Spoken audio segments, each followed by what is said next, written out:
बिस्मिल्लाहिर्रहमानिर्रहीम। नाज़रीन अस्सलाम वालेकुम, मैं हूँ इमरान नसीम। नाज़रीन, हमारी पहली ख़बर पाकिस्तान तहरीक इंसाफ / सुन्नी इत्तेहाद कौंसिल की वो मुतफ़र्रिक़ दरख्वास्त है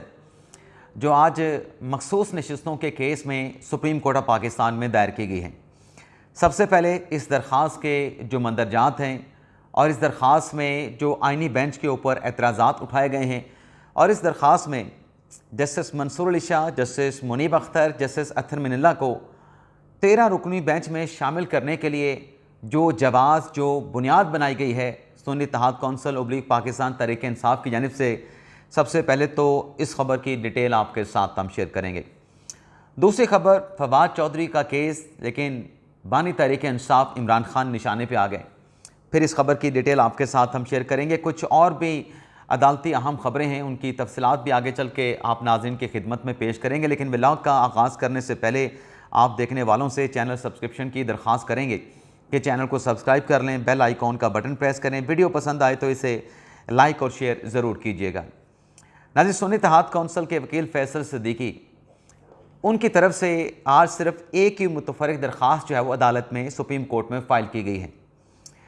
जबकि सुन्नी इत्तेहाद कौंसिल के जो दूसरे वकील थे हामिद खान साहब, उनकी तरफ से 3 मुतफ़र्रिक़ दरख्वास्तें गुज़िश्ता रोज़ सुप्रीम कोर्ट में दायर की गईं। हामिद खान साहब ने एक बेंच पे एतराज़ उठाया था। दूसरी दरख्वास्त में हामिद खान साहब ने 26वीं आईनी तरमीम तक केस को पेंडिंग करने की इस्तदा की थी, और तीसरी दरख्वास्त में हामिद खान साहब ने मखसूस नशिस्तों की केस की जो कार्रवाई है उसे लाइव उसकी स्ट्रीमिंग की दरख्वास्त की थी। लेकिन सुन्नी इत्तेहाद कौंसिल / पाकिस्तान तहरीक इंसाफ के वकील फैसल सिद्दीकी साहब ने सिर्फ एक ही दरख्वास्त फ़िलहाल दायर की है, और इस दरख्वास्त में उनकी तरफ से जो 11 रुकनी बेंच है उस 11 रुकनी बेंच के ऊपर एतराज़ात उठाए गए हैं। तो नाज़रीन, ये जो दरख्वास्त है 15 सफ़हात की सुन्नी इत्तेहाद कौंसिल की, इसमें 5 एतराज़ात हैं इस बेंच की तश्कील पे। फैसल सिद्दीकी साहब ने अपनी इस दरख्वास्त में ये कहा है कि ये जो केस है, जो बेंच 13 रुकनी मखसूस नशिस्तों की नज़रसानी की दरख्वास्तों पर बना है,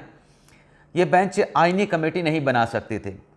आइनी कमेटी जिसमें जस्टिस अमीनुद्दीन खान हैं, जस्टिस जमाल खान मंदुखैल हैं, जस्टिस मोहम्मद अली मज़र हैं। फैसल सिद्दीकी साहब ये कहते हैं कि इस केस में नया 13 रुकनी बेंच तश्कील दिया जाए, और उस 13 रुकनी बेंच में जस्टिस अकील अब्बासी और जस्टिस आयशा मलिक साहबा को भी शामिल किया जाए, और उस 13 रुकनी बेंच की जो तश्कील है वो आइनी कमेटी ना करे, अमीनुद्दीन खान साहब वाली आइनी कमेटी ना करे, बल्कि जो प्रैक्टिस एंड प्रोसीजर एक्ट के तहत जो कमेटी बनी है, जिसमें जस्टिस मंसूर अली शाह हैं, जिसमें याही अफरीदी साहब चेयरमैन हैं उस कमेटी के, और तीसरे जज जस्टिस अमीनुद्दीन खान हैं, तो इस कमेटी को नया बेंच जो है वह बनाना चाहिए। अपनी दरख्वास्त में नाज़रीन, तहरीक इंसाफ सुन्नी इत्तेहाद कौंसिल ने यह कहा है कि एक तो जो 2 जज निकाल दिए गए हैं 13 रुकनी बेंच में से, जस्टिस आयशा मलिक और जस्टिस अकील अब्बासी, जिन्होंने अपना इख्तलाफी नोट जारी किया है, उन्हें इस 13 रुकनी बेंच में से कैसे निकाल दिया गया? उन्होंने तो बेंच से उठने से इनकार तो नहीं किया था, उन्होंने तो सिर्फ अपना इख्तलाफी नोट लिखा है। यानी फैसल सिद्दीकी साहब ये कह रहे हैं कि आयशा मलिक साहबा और अकील अब्बासी साहब, जिन्होंने 3 नज़रसानी की दरख्वास्तें नून लीग की, पीपल्स पार्टी के इलेक्शन कमीशन की मुस्तरद की हैं, उनको ये दरख्वास्तें मुस्तरद करने के बावजूद भी आप बेंच में शामिल करें, बेंच में बिठाएं। और फैसल सिद्दीकी साहब कहते हैं कि जब एक मरतबा 13 रुकनी बेंच बन गया, तो 13 रुकनी बेंच बनने के बाद 2 जजेस को निकाल कर जिन्होंने इख्तलाफी नोट दिया है, नया 11 रुकनी बेंच नहीं बन सकता। और फैसल सिद्दीकी साहब अगली जो बात करते हैं वो ये कहते हैं कि जो 26वीं आईनी तरमीम के तहत आइन में आर्टिकल 190A शामिल किया गया है, जिसके तहत ये केस ट्रांसफ़र होकर मखसूस नशिस्तों का आइनी कमेटी और आइनी बेंच में लगाया गया है, ये केस जो है जिसका फ़ैसला जस्टिस मंसूर शाह साहब ने लिखा था 12 जुलाई को, ये केस आइनी कमेटी को और आइनी बेंच को ट्रांसफ़र नहीं हो सकता। सुन्नी इत्तेहाद कौंसिल के वकील का यह कहना है कि जो सुप्रीम कोर्ट के अपने रूल्स हैं, उन रूल्स के मुताबिक जो अपील होती है, अपील में तो दोबारा से नए सिरे से अदालती कार्रवाई का आगाज़ होता है, लेकिन ये तो नज़रसानी की दरख्वास्त है, और नज़रसानी की दरख्वास्तों के हवाले से सुप्रीम कोर्ट के रूल्स बड़े क्लियर हैं, बड़े वाज़ेह हैं कि वही बेंच जिसने 12 जुलाई को फ़ैसला दिया था, वही बेंच जिसने 12 जुलाई को फ़ैसला दिया, उसके जो दस्तयाब जजेस हैं उन पर मुश्तमिल बेंच जो है वो तश्कील दे के जो फ़ैसला मंसूर शाह साहब ने तहरीर किया था, उन्हें बेंच का सरबराह बना के 13 रुकनी बेंच जो है वो तश्कील दिया जाए। तो ये नाज़रीन उनका एतराज़ है इस 13 रुकनी या 11 रुकनी बेंच की तश्कील के ऊपर। लेकिन नाज़रीन ये मैं यहाँ पे वाज़ेह करना चाहूँगा, क्योंकि एक्सप्लेन करना भी हमारी कोशिश होती है कि आपको आसान अल्फाज में बता भी दें। नाज़रीन जहाँ पे कॉन्स्टिट्यूशन और रूल्स में टकराव होता है, 26वीं आईनी तरमीम में यह बड़ा क्लियर है कि जो इंटरप्रटेशन के केसेस होंगे, अब ये मखसूस नशिस्तों का जो केस है वो आर्टिकल 51 की इंटरप्रटेशन का भी है। ये इस फैसले के दौरान जो पार्लियामेंट की तरफ से कानून साजी की गई उसकी भी इंटरप्रटेशन का केस है। तो 26वीं आईनी तरमीम के तहत कॉन्स्टिट्यूशन में शामिल किए गए, इंसर्ट किए गए आर्टिकल 190A के तहत ये इंटरप्रटेशन के केसेस जो है वो आईनी बेंच सुनेगा। लेकिन सुन्नी इत्तेहाद काउंसिल का ये कहना है कि सुप्रीम कोर्ट के रूल्स ये कहते हैं कि वही बेंच इस केस को सुनेगा, तो लिहाजा आप नया बेंच नहीं बना सकते, आईनी कमेटी इस केस को फिक्स नहीं कर सकती, आईनी कमेटी इस केस का जो बेंच है तश्कील नहीं दे सकती। तो नाज़रीन नॉर्मली होता यह है कि जहाँ पर क्लैश आता है रूल्स के माबैन या कॉन्स्टिट्यूशन के माबैन, कानून के माबैन और आइन के माबैन, इस सूरत में जो कॉन्स्टिट्यूशन की कमांड है वो प्रिवेल करती है, कॉन्स्टिट्यूशन की कमांड बालातर हो जाती है। और इन्हीं ग्राउंड्स के ऊपर ही हमारी आंखों के सामने सुप्रीम कोर्ट में, हाई कोर्ट में, जहां पर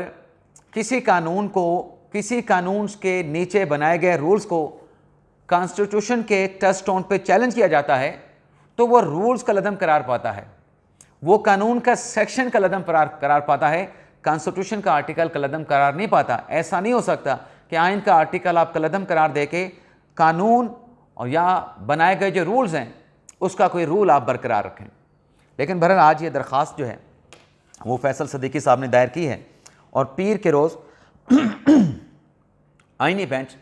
इस पर समाअत करेगा। लेकिन इसमें फैसल सदीकी साहब ये कहते हैं कि बेंच तोड़ें और पुराने जजेस को शामिल करें। और इस मुतफरक दरख्वास्त के साथ जो उन्होंने फैसल सदीकी साहब ने अपना तहरीरी जवाब दाखिल करना था, वो तहरीरी जवाब फ़िलहाल उन्होंने दाखिल नहीं किया। बज़ाहिर ऐसा लगता है कि वो सबसे पहले बेंच के ऊपर एतराज़ात के ऊपर आर्गू करेंगे और एतराज़ात की जो मुतफरक दरख्वास्त है उसका फ़ैसला होने के बाद फिर वो अपना तहरीरी जवाब जो है वो दाखिल करने का फ़ैसला करेंगे। दूसरी दरख्वास्त नाज़िम बानी, दूसरी खबर नाज़िम बानी तहरीक इंसाफ इमरान खान के हवाले से है। मामला नाज़िम ये है कि फवाद चौधरी साहब ने लाहौर हाई कोर्ट में एक पटिशन दायर की थी। उस पटिशन में नाज़िम फवाद चौधरी साहब ने कहा था कि उन पर 9 मई के 35 मुकदमात का इंदराज किया गया है और फवाद चौधरी साहब का कहना यह था कि उन 35 मुकदमात में मेरे ऊपर आनत का, अबेटमेंट का इल्ज़ाम लगाया गया, तो लिहाजा ये एक इल्ज़ाम के ऊपर 35 मुकदमात लाहौर, फैसलाबाद, मुल्तान, रावलपिंडी में बन नहीं सकते, हो नहीं सकते। तो उस दरख्वास्त में नाज़िम लाहौर हाई कोर्ट का 2 रुकनी बेंच बना जस्टिस शहबाज रिजवी और जस्टिस तारिक सलीम साहब की सरबराही में। अब उस बेंच ने जो दरख्वास्त थी फवाद चौधरी साहब की वो रद्द कर दी थी, लेकिन वो जो दरख्वास्त रद्द करने का जो फैसला था वो लाहौर हाई कोर्ट की जानिब से जारी किया गया है। अब ये जो नाज़रीन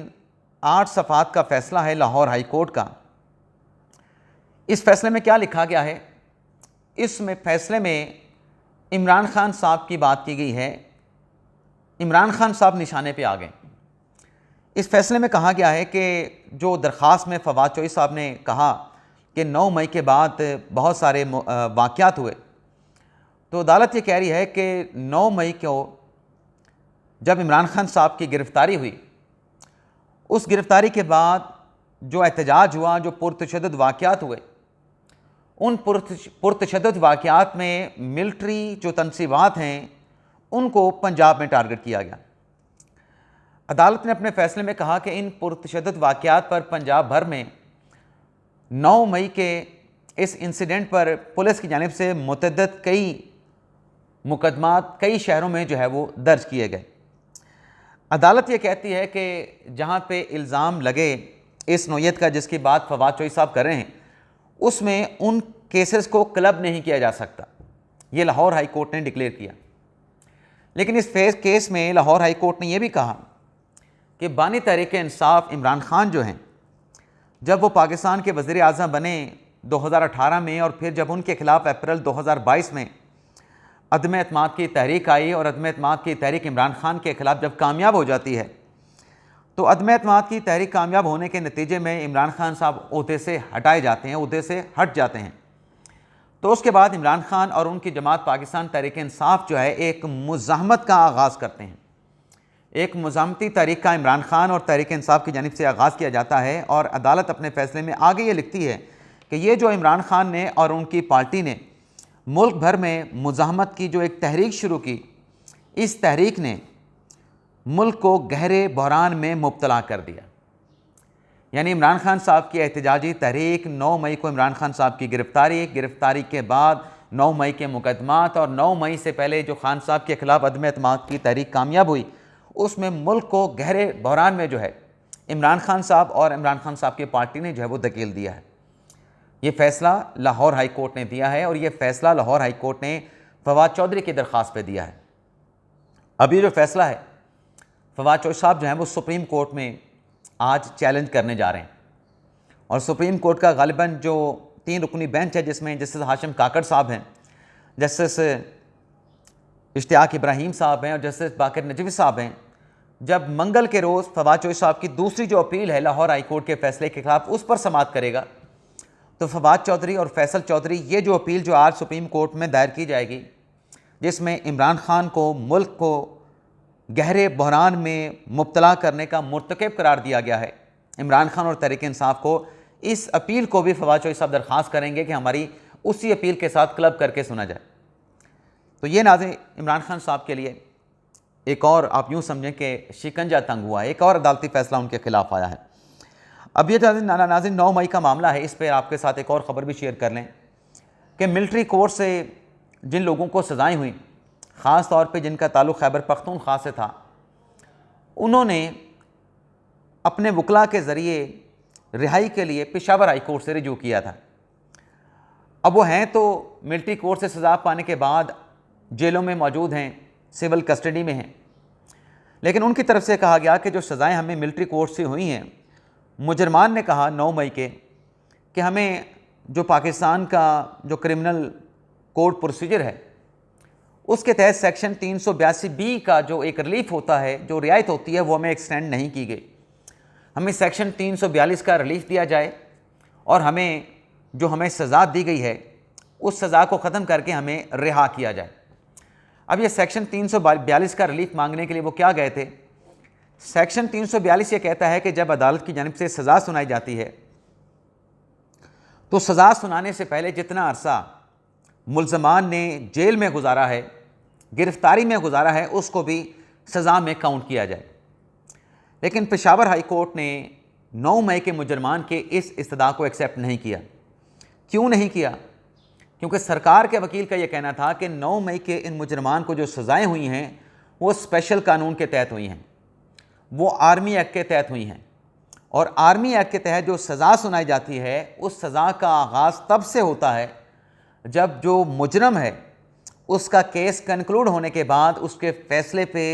मिलिट्री कोर्ट का प्रिजाइडिंग ऑफिसर सिग्नेचर करता है, तो तब से उसकी सज़ा का आगाज़ होता है। उससे पहले अगर उसने कुछ अरसा जेल में गुजारा है,